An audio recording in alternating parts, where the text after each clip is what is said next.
A Dilma prendeu o Papai Noel. Por quê?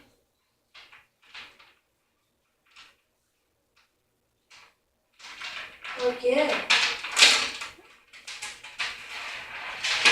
Porque o Brasil tá numa situação financeira difícil. Você não vai ter meu presente?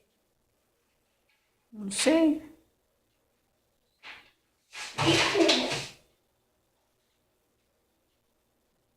Eu acho que ele vai dar um jeitinho de escapar e vir.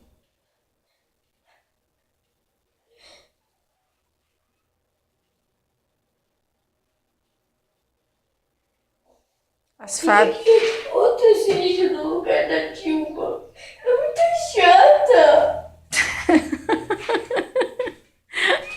Ah, Mandinho, ele quer o Papai Noel. O Papai Noel. Mandinho. Eu não vou acreditar nele.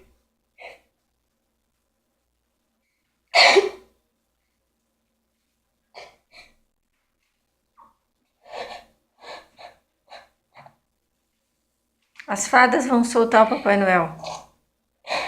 Hoje. Né? Prendeu a Dilma.